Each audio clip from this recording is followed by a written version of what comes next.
listening to WTIM, your information station, and it's time now for the WTIM Morning Show. This time we're talking with our Christian County Health Department, Dr. Chad Anderson, Public Health Administrator, and Joe Torres, Director of Environmental Health. We thank both of them so much for coming in today. Before we move with them, let's thank our live stream sponsors here, People's Bank and Trust, where they put people first, and Landmark of Taylorville, where you always do better with Landmark. Joe Torres, Dr. Anderson, good to have you both back in studio with us. How have things been over at the Health Department?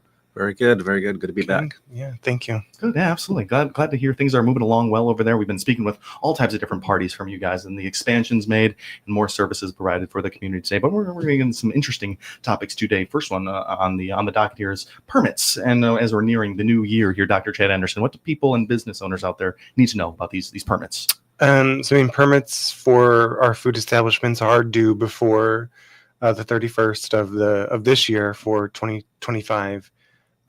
So any applications that come in after that, will be subject to late fees, and potentially, being shut down if they don't get it paid on time. Yeah. So what do late fees look like for this? I have to recall the ordinance, but I think it's like $65 plus $5 per day you don't get it in. So, it starts adding up, if you come in on the 1st, it's not that much, but if you come in on January 15th, that money starts adding up, and I don't want to have to charge you more than Right. you have to, so just get it in. Yeah. With this new ordinance, does any new inspections need to take place? When did this ordinance come about, and how's it changing? Oh yeah, so we were talking about it before we went on, but yeah, so we recently updated our food ordinance because starting next year, the 2017 food code in Illinois is going away, and the 2022 food code is starting, even though we're in 2025, which I know is a little bit confusing.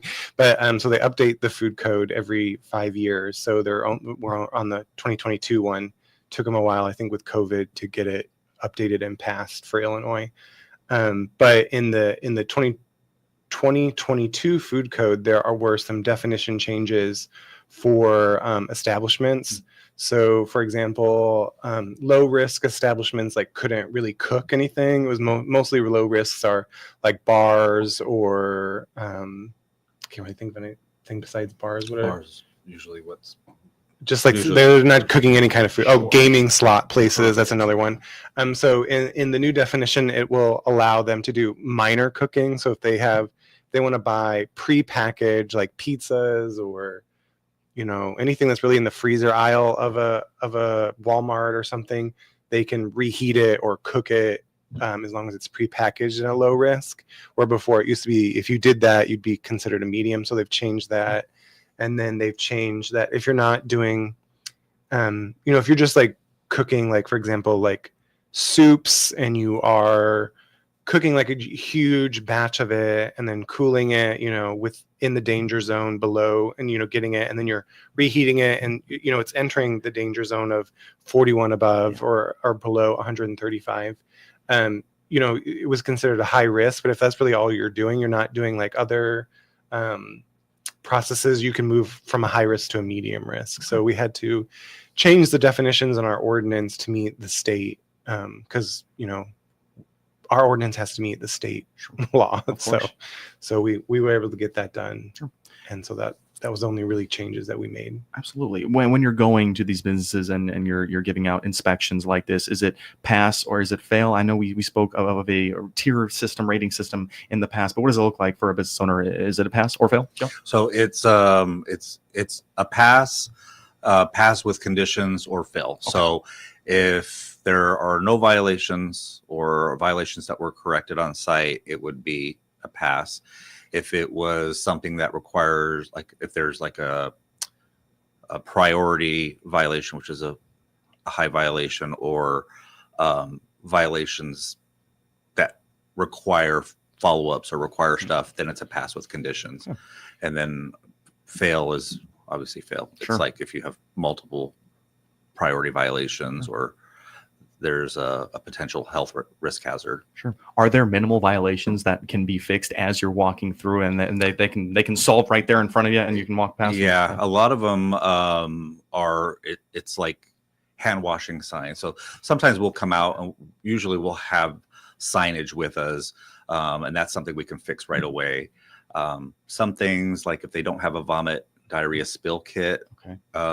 they have to purchase that or get it acquired before, and that's a 10-day requirement. Sure. Those are easy things to fix right Yeah. there. Are there any ones that larger issues that appear more often? Anything on the top of your mind there that you just warn people about now? Well, we've been seeing a lot of food not covered in their refrigeration units. So we just want to make sure that everybody knows that their food needs to be covered and protected so that there's no cross-contamination. Perfect. Yeah, that's another. It's an easy one to implement there, Yeah. but it can have some more serious consequences there. And we spoke on red, gold tier system in the past. Does this still apply? It does, yes. Mhm. So last year I proposed to my Board of Health to make this change. So essentially, it's their actual permit that in our ordinance they have to have in public view. So I mean, if you're not seeing it, ask them, where's their permit? But so they have to have it in plain view of the public.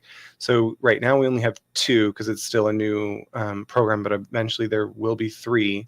The regular, just kind of everyday permit, it's got red outlining around it, so that just means that they have their permit. If it's gold with gold outlining, that means that they're in good standing with the health department, and that means that when Joe and his team went in to do the inspections, they had very minor to no violations, meaning that we don't have a problem with them. So and the whole reason that we proposed this was because, Joe and his team are going to these inspections sometimes an hour, 2 hours, and it's just taking a lot of time, where we're trying to put the responsibility back on the owner of the establishment to kind of make sure that those violations aren't happening. And in return, as a deal, kind of a win-win, my inspectors don't have to be there for that long, but then also the establishment can get 10% off. Wow. And then what I was saying that eventually there will be 3 is that there will be one that if you get this gold permit for 3 years in a row, it was called a diamond status, and then you'd get 30% off. So, it's to not only just encourage someone, to just do it 1 year, but continuously be in good standing and really enforcing the good health and FDA food code in your own establishment, and not just the 2 or 3 times that we come out per year. Sure. I'm loving the sound of that. And you mentioned there's about 2 gold right now out there in the community. Well, I think this year we only had, because it was implemented so late and not a lot of people knew about it. We only gave out maybe like 10 or 15 for 2024. But I mean, as we're doing our 2025, I think we had almost more than 40. Yeah. So I mean, and I had to do a few inspections this year to help the environmental team. And when I went out, people were asking about it, or, being like, oh, did I score? Because they really wanted to save 10%, and I get it. So, I mean, it's good to know that, they've learned about it and they know about it as well, too, that they're striving to get that as well. And you might have mentioned it. What is that 10% off for the business owner? Oh, it's 10% off the permit fee. Okay, I see. Before we take a break, your headline of this first segment here is permits as we're moving towards 2025. Where can we find them, and how can we fill these out and get them to you guys? They're available on our website at cchdil.org. We did mail off our renewal letters earlier, so if you haven't received that, please give us a call. Perfect. And we'll figure out. Alrighty, that was Joe Torres right there, Director of Environmental Health, Christian County Health Department, along with our Public Health Administrator, Dr. Chad Anderson, moving us right along in this WTIM morning show. Got to take ourselves a break, but thanks so much to our live stream sponsors, People's Bank and Trust, where they put people first, and Landmark of Taylorville, where you always do better with Landmark. We'll be right back on WTIM, your information station. Your information station, WTIM.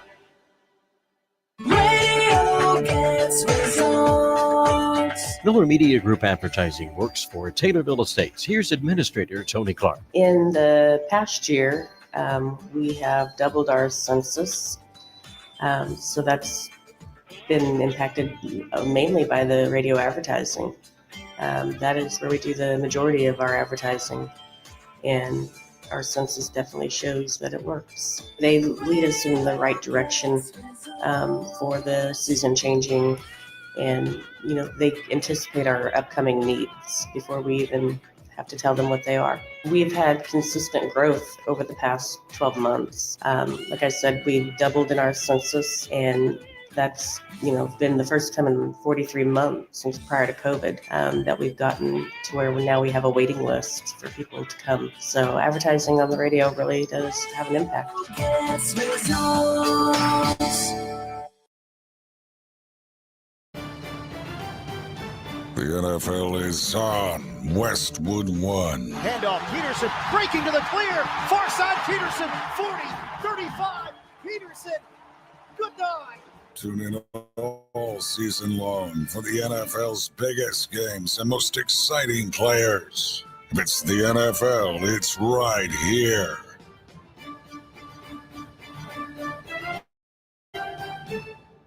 WTIM on its many on-air platforms. The Big 870 across central Illinois, 96.1 FM in Christian County, 107.5 FM in Shelbyville, and 107.9 FM in the Pana-Nokomis area brings you NFL Sunday afternoon doubleheaders, Monday night and Thursday night football, along with the divisional championships and the Super Bowl. All brought to you by Zach Pancoast, Rossiter and Boak LLC, Corner Copy Print Shop, Game Day Custom Tees, and J&R Collision.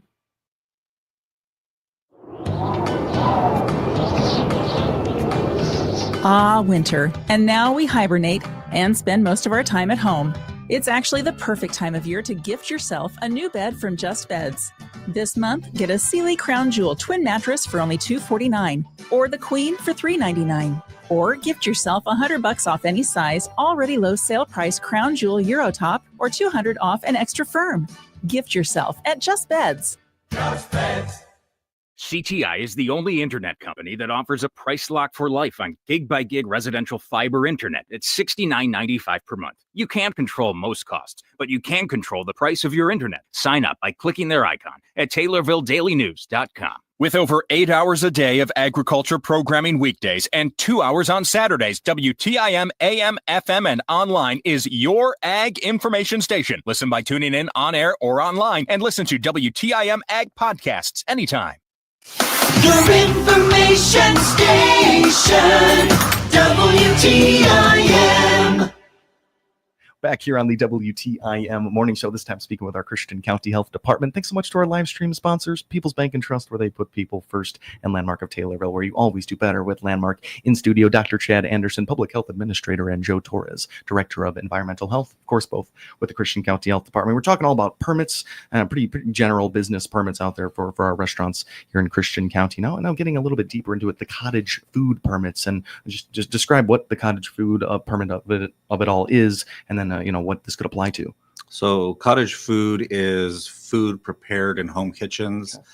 Okay. It's usually low risk, like baked goods, stuff like that. That's not going to be a potentially hazardous product, because we do not inspect home kitchens. Those require permits, yearly permits with the county that they reside in. Okay. So those are due as well by the first of the year, so that they can continue operating. But that's what it is. There's certain requirements, and on our website we have the cottage food application. We also have a cottage food guide, which gives guidance if anybody's interested in wanting to do cottage food. There's a whole detailed booklet that gives them all the information. So when I see saran wrap banana bread out on the square for the farmer's market, that's been permitted cottage food permit. It should, hopefully. Yeah. So it's got to be labeled. It's got to have their cottage food. It's got to have, the ingredient list. It's got to have allergens, so that people don't have a allergic reaction. And that's the thing, sorry to interrupt you, that people ask, well, why do I have to get this permit or thing? And it's really, one, we want to review that you're in compliance with the law to really help you, because if there is something like a nut or banana nut that we were like, okay, you have to have this on, and because you don't want someone who has that allergy to eat it, have what, and then you get like sued because so it's like, we're just really trying to help you, because it's a really complicated law. And so, or there was another issue once where, because if you are on well water, you need to get your well water tested. remember that one came back positive for E. coli. So it's just like, it's all these things that you don't think about. That's just like, yeah, it's probably a little bit annoying that you have to go through the health department to do this, but it's, really to make the public safe and ensure their safety, but then also ensuring like your own as well. So you never think about it really benefiting you like that, Mhm. Dr. Anderson. I thank you for bringing that up. It's usually probably out there for a restaurant or, oh gosh, the health department's back on me. But this is really, it is really important when you're speaking on allergens like that. Mhm. It kind of brings us to our next point with people that do hold events, say a ribbon cutting or, just a sale at their store. And they want to put out food for general public walking into their store. There's some issues with that as well. Yeah. So cottage food is prepackaged items. Okay. So everything has to be in a package. It's got to be labeled, like the allergens. It's got to have the disclaimer that we don't inspect their kitchens. If it's a food item that's going to be served to the public, like you're going to make hot dogs or hamburgers or something, you would have to take out a temporary food event permit. And there are requirements for that as well, but there is a difference. Cottage food also is a direct to consumer transaction. So I would sell my cookies or whatever to you directly. You cannot use a third party to sell that, because then you venture into wholesale and manufactured food, which is regulated by IDPH. And so they have a whole different slew of stuff that you need to do. And so you have to, unfortunately, that's, of course, it's the law. It's a law. Yeah. And one move will put you in a whole different set of regulations right there. So, we're happy to have the Christian County Health Department here on our side to help. I mean, we can call in and ask you guys these types of things all the time. I'm sure. Awesome. Any final wrap-up words with permit talk for today? Cottage food, general restaurant stuff, anything else we left off? Get them in. Yeah, there are some seasonal and seasonal operations, which means that they're typically operating in the summer, like the pool and like stuff like that. Those applications will go out. We're a little bit more lenient with them because they're not operating by the 1st, and they're only limited during the year. So, but those will be going out as well. Okay, perfect. Awesome. Dr. Chad Anderson in studio, along with Joe Torres, the Director of Environmental Health, Dr. Chad Anderson, Public Health Administrator. We got about 2 minutes left right now. Can we talk some winter health, just related things right now, how we can stay healthy? Vaccine. We can start with vaccines. Sure. Offering vaccines still at the health department? We just went over it this morning. I asked the nurses where we were at on inventory. We still have plenty of flu, plenty of RSV. We are running out on COVID. So, I mean, if you're still needing a COVID, I try to get that in right away while we still have it. I think she said we only had like 10 or 20 left. So we might order more, but we'll see what this, supply and demand is. Sure. Any numbers there that we should be aware of in during COVID, in COVID numbers, anything that surprises you there? You mean like in terms of like an uptick? Yeah, any upticks? I haven't heard anything, but I mean, that's always with, family gatherings that are coming. It is a, potential. So probably to be safe, get your flu and COVID shot before, seeing family, just to be safe. Absolutely. Then any day-to-day tips, just things we can do in our daily life too. Washing hands. Use the hand washing. So just make sure, especially, you're washing your hands. Food code requires, a certain time frame for you to wash your hands for like retail food establishments. So 20 seconds, about 10 to 15 seconds of scrubbing. One of the biggest violations that we see is the very last step is that people are not using a paper towel to turn off the faucet. So they recontaminate their hands, and then so always use a barrier, a paper towel or something to turn off the faucet, unless you have an automatic. Perfect. I mean, there's a science behind it, and you might as well use the restaurant's way of washing hands over. That's the safest way to do it. I appreciate both of you guys' time. Joe Torres, Dr. Anderson, thank you. I appreciate it. Dr. Chad Anderson, Public Health Administrator, and Joe Torres, Director of Environmental Health, both of the Christian County Health Department. Thank you all for tuning into this WTIM Morning Show. Its lethal new intermediate range ballistic missile against Ukraine again in the coming days. That's according to a U.S. official speaking earlier.